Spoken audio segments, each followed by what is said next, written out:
Broadway ਤੁਹਾਡੇ ਵਿਦੇਸ਼ ਜਾਣ ਦੇ ਸੁਪਨਿਆਂ ਨੂੰ ਦੇਵੇਗਾ ਹਕੀਕਤ ਦੀ ਉਡਾਨ। नमस्कार दोस्तों, मैं मर्शीद ब्रॉडवे इमिग्रेशन सर्विसेज से लगातार कोशिश कनाडा को लेके हर लेटेस्ट इंपॉर्टेंट अपडेट आपसे शेयर करते रहे। कनाडा के अंदर रिफ्यूजल्स और वीजा की इस जद्दोजहद के बीच में आप बहुत सारे बच्चे इस तरह से फाइल्स लगा रहे हैं कि उसमें कई एक्स्ट्रा डॉक्यूमेंट्स लगा रहे हैं और कई कम डॉक्यूमेंट्स लगा रहे हैं। तो बहुत जरूरी है कि आपको पता होना चाहिए कि जब आपकी कनाडा की फाइल लग रही है तो उसमें कौन से डॉक्यूमेंट्स हैं जो जरूरी हैं, जिन्हें लगाया जाना चाहिए, और कौन से डॉक्यूमेंट्स हैं जिन्हें बिल्कुल अवॉइड करना चाहिए, नहीं लगाना चाहिए। तो सबसे पहले मैं आपको वो डॉक्यूमेंट बता दूं जो लगाने चाहिए, फिर उसके बाद वो डॉक्यूमेंट्स जो आपको नहीं लगाने चाहिए।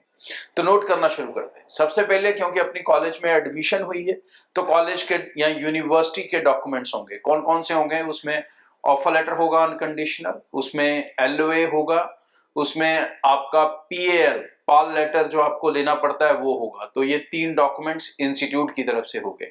चौथा डॉक्यूमेंट आपके जीआईसी का है, जो आप लिविंग कॉस्ट अपनी ट्रांसफर कर रहे हो जीआईसी के रूप में, तो जीआईसी सर्टिफिकेट। उसके बाद आ जाते हैं आपके अब फैमिली के फाइनेंशियल स्टेटस के डॉक्यूमेंट।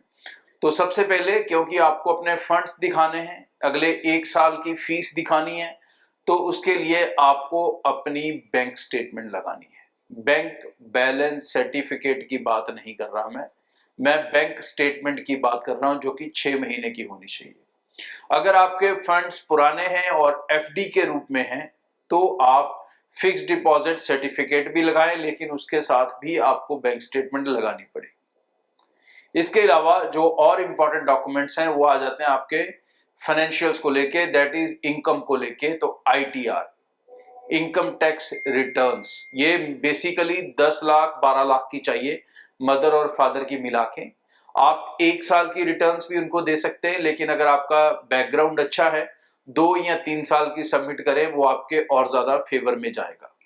इसके अलावा आईटीआर के अलावा जो आप इनकम दिखा सकते हो, दूसरा सेक्शन सिर्फ गवर्नमेंट एम्प्लॉयज का है, दैट इज फॉर्म 16, वो भी आप दिखा सकते हो। लेकिन इसके अलावा आप जो भी दिखाने की कोशिश करते हो, जे फार्म, तहसीलदार सर्टिफिकेट, ये सब डॉक्यूमेंट्स इनकम के सपोर्ट में काम नहीं करते बिल्कुल। सो इनको दिखाने की कोई जरूरत नहीं है, तो ये डॉक्यूमेंट्स अवॉइड करें।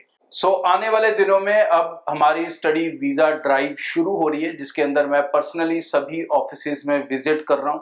आप अपनी अपॉइंटमेंट्स टीम के साथ बना सकते हैं। स्क्रीन पे आप डेट्स देख रहे हैं, किस दिन किस शहर में रहूंगा। जो समय रहेगा तकरीबन 10 बजे से लेके 2 बजे तक, तो मैं 100% वहीं पर हूं। उसके अलावा डिपेंड है कि किस तरह से सिनारियो रहता है, उससे ज्यादा टाइम लगेगा या नहीं लगेगा, बट 2 बजे तक डेफिनेटली मैं अवेलेबल रहूंगा। कोशिश करें कि अपनी अपॉइंटमेंट इतने समय के बीच बीच में बनाएं, और अपने डाउट्स और कंफ्यूजन्स को आप टीम के साथ बैठ के, मेरे साथ पर्सनली बैठ के क्लियर कर सकते हैं। ये आने वाले जो सेमिनार्स हैं, ये लगातार हमारे जितने भी 14 से 15 ऑफिस हैं सभी में रहेंगे। तो ये शुरू होंगे लुधियाना से, फिर उसके बाद मोगा रहेगा, फिर उसके बाद जलंधर रहेगा, होशियारपुर रहेगा, जम्मू। इस तरह से ये जो लिस्ट आप देख रहे हो, डेट्स साथ में नोट कर लें, तो अपनी अपॉइंटमेंट्स टीम के साथ बना लें। यूके, कनाडा, ऑस्ट्रेलिया, यूएस, और सबसे बढ़िया जो यूरोप ने रास्ते खोल दिए, फिनलैंड, लाटविया, इसे लेकर आपके कोई भी कंफ्यूजन्स हैं, कोई भी डाउट्स हैं, तो निश्चिंत बेफिक्र होकर आप मेरे से मिल सकते हैं। क्योंकि ब्रॉडवे के साथ अप्लाई कर रहे हो तो एक बड़ा बेनिफिट हम देंगे मोस्ट ऑफ द स्टूडेंट्स को, खासकर यूके, फिनलैंड, लाटविया को, कि आपको सारे पैसे देने होंगे। वीजा लगने के बाद आप पूरा केस एक पैकेज में चला सकते हैं निश्चिंत और बेफिक्र होकर। Thank you. दूसरा, आप बहुत सारे लोग सीए रिपोर्ट्स लगाते हैं साथ में, जिसमें सीए रिपोर्ट उनको 4 करोड़ 5 करोड़ का मालिक बताता है।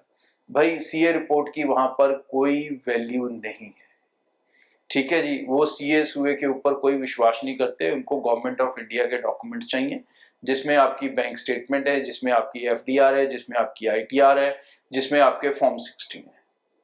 सीए के वैल्यूएशन के सर्टिफिकेट लगा के आप सिर्फ अपनी आत्मा की शांति कर रहे हो, उसका वीजे के ऊपर 0 इम्पैक्ट है, ठीक है जी।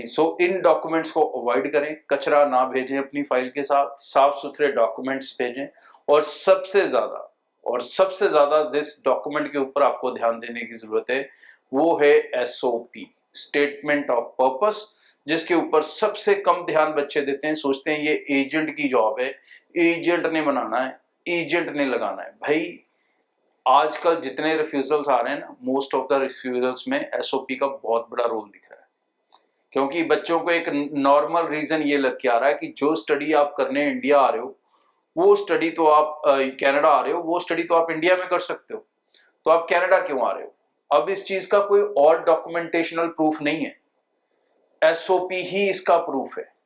अगर आपने एसओपी के ऊपर ध्यान नहीं दिया, उसमें आपने अच्छे से नहीं बताया कि यही कोर्स इसी कॉलेज के अंदर कनाडा के अंदर क्यों कर रहे हो, आप इंडिया में क्यों नहीं कर रहे हो, तो भाई वो भी चीज आपके अगेंस्ट जाती है। तो इन चीजों के ऊपर आपको फोकस करना होगा, इन चीजों के ऊपर आपको मेहनत करनी होगी, अगर आप चाहते हो कि इस दौर के अंदर भी अगर आप अपना वीजा हासिल कर सकें। प्रोफाइल, नो डाउट आज की डेट में कनाडा में वीक प्रोफाइल के ऊपर वीजास नहीं आ रहे। IELTS should be 6 each, PT should be 59 each or above. Each subject should be 60 score, overall percentage should be 60. इन चीजों का आपको ध्यान रखना होगा अगर आप अपने वीजा से हासिल करना चाहते हैं। बाकी हमारी स्टूडेंट ड्राइव है जो अब शुरू हो चुकी है, तो अलग अलग शहरों में लगातार मैं कंटिन्यूसली ट्रैवल कर रहा हूँ, अलग अलग ऑफिस में विजिट कर रहा हूँ, आप लोगों से मिल रहा हूँ। तो भाई स्क्रीन पे लिखी हुई डेट्स हैं, नोट कर लें। जिस दिन शायद ये शो आपके पास पहुंचेगा मैं मोगा ऑफिस रहूंगा, फिर उसके बाद बाकी सब ऑफिस, जलंधर हो गया, होशियारपुर हो गया, जम्मू हो गया, इन सब और बाकी सारे ऑफिस में। सो लोकेशंस नोट कर लें, डेट्स नोट कर लें, टीम से कांटेक्ट कर लें और अपनी अपॉइंटमेंट्स को फिक्स कर लें। Thank you. सो आने वाले दिनों में अब हमारी स्टडी वीजा ड्राइव शुरू हो रही है, जिसके अंदर मैं पर्सनली सभी ऑफिसेज में विजिट कर रहा हूं। आप अपनी अपॉइंटमेंट्स टीम के साथ बना सकते हैं। स्क्रीन पे आप डेट्स देख रहे हैं, किस दिन किस शहर में रहूंगा। जो समय रहेगा तकरीबन 10 बजे से लेके 2 बजे तक, तो मैं 100% वहीं पर हूं। उसके अलावा डिपेंड है कि किस तरह से सिनारियो रहता है, उससे ज्यादा टाइम लगेगा या नहीं लगेगा, बट 2 बजे तक डेफिनेटली मैं अवेलेबल रहूंगा। सो कोशिश करें कि अपनी अपॉइंटमेंट इतने समय के बीच बीच में बनाएं और अपने डाउट्स और कंफ्यूजन्स को आप टीम के साथ बैठ के, मेरे साथ पर्सनली बैठ के क्लियर कर सकते हैं। सो ये आने वाले जो सेमिनार्स हैं, ये लगातार हमारे जितने भी 14 से 15 ऑफिस हैं सभी में रहेंगे। तो ये शुरू होंगे लुधियाना से, फिर उसके बाद मोगा रहेगा, फिर उसके बाद जलंधर रहेगा, होशियारपुर रहेगा, जम्मू। इस तरह से ये जो लिस्ट आप देख रहे हो, डेट्स साथ में नोट कर लें, तो अपनी अपॉइंटमेंट्स टीम के साथ बना लें। यूके, कनाडा, ऑस्ट्रेलिया, यूएस और सबसे बढ़िया जो यूरोप ने रास्ते खोल दिए, फिनलैंड, लाटविया, इसे लेकर आपके कोई भी कंफ्यूजन्स हैं, कोई भी डाउट्स हैं, तो निश्चिंत बेफिक्र होकर आप मेरे से मिल सकते हैं, क्योंकि ब्रॉडवे के साथ अप्लाई कर रहे हो तो एक बड़ा बेनिफिट हम देंगे मोस्ट ऑफ द स्टूडेंट्स को, खासकर यूके, फिनलैंड, लाटविया को, कि आपको सारे पैसे देने होंगे। वीजा लगने के बाद आप पूरा केस एक पैकेज में चला सकते हैं निश्चिंत और बेफिक्र होकर। Thank you. ब्रॉडवे ਤੁਹਾਡੇ ਵਿਦੇਸ਼ ਜਾਣ ਦੇ ਸੁਪਨਿਆਂ ਨੂੰ ਦੇਵੇਗਾ ਹਕੀਕਤ ਦੀ ਉਡਾਨ।